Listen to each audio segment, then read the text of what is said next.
What if we never had to code switch again? Think of all the stress that would completely leave our bodies if we didn't live in a society that exploits us while also demanding we conform. For those of you who have no idea what I'm talking about, code switching for Black Americans in racially hostile and predominantly white professional environments is a well-known survival tactic and tradition, and really an unwritten job requirement for all Black folks everywhere that aren't lucky enough to either work for themselves or a Black employer who doesn't perpetuate the oppression cycle.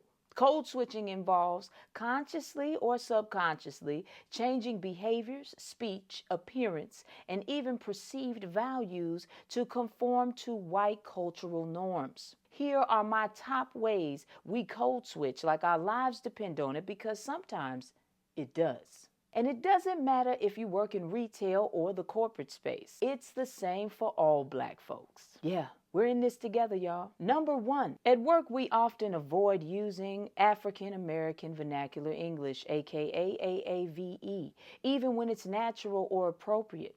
We also avoid slang or colloquialisms common in Black communities, even if white coworkers use theirs freely. We also change the tone of our voice at work by softening it to avoid being labeled as aggressive, angry, or confrontational, all to avoid making fragile non-Black colleagues feel comfortable with us. Number two, our hair. Of course, our hair. Straightening our natural hair or wearing wigs or weaves to conform to Eurocentric beauty standards. Avoiding hairstyles like locks, braids, twists, or afros, which may be considered unprofessional or distracting. We do this to increase our chances of getting the job. And only after months on the job, when we've proven ourselves a great worker, do we start to test out our natural hairstyle. But even that comes at a cost, because then you have to deal with them making what they believe are harmless jokes about your hair, or just giving you weird looks, or my personal favorite, acting way too interested in my hair, pointing out how different it looks from day to day. None of which is your business, Karen or Bob.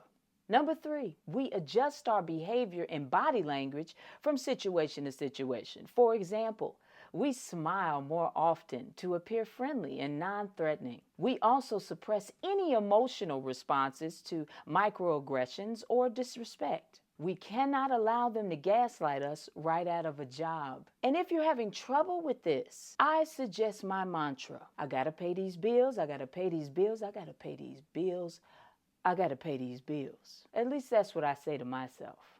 Try it.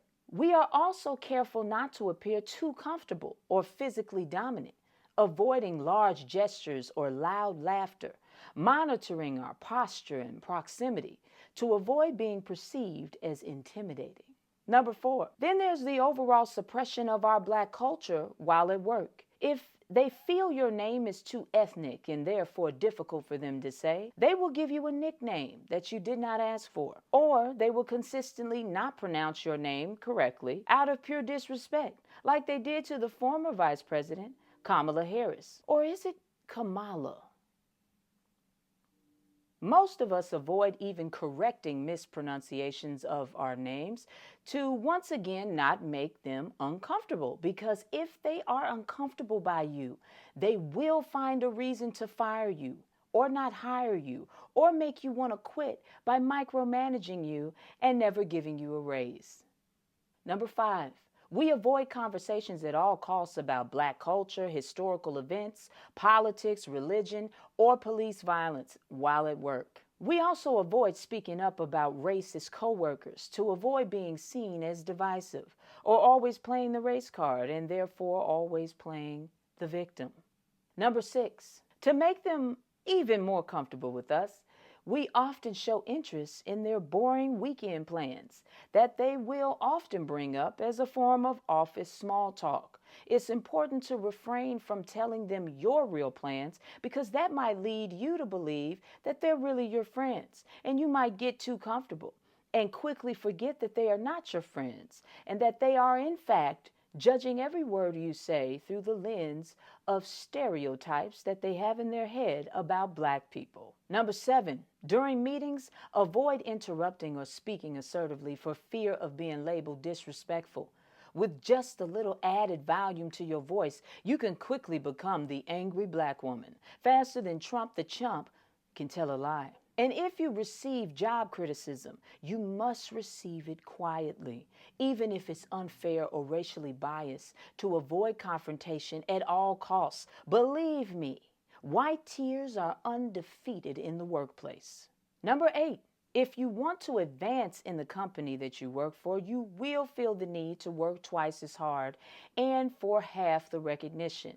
And this is called the black tax. And it is a very real thing, especially in the corporate world. I know it sounds unreasonable, but you must avoid making any mistakes on the job because even minor missteps will be judged more harshly than your non-Black peers. Most feel this sense of having to prove yourself, that you're not just the diversity hire before being trusted or mentored, being passed over for promotions due to perceptions of not fitting in or lacking executive presence. This is, of course, coded language that simply means they'd be more comfortable giving the job to someone that looks, sounds, and acts like them, period.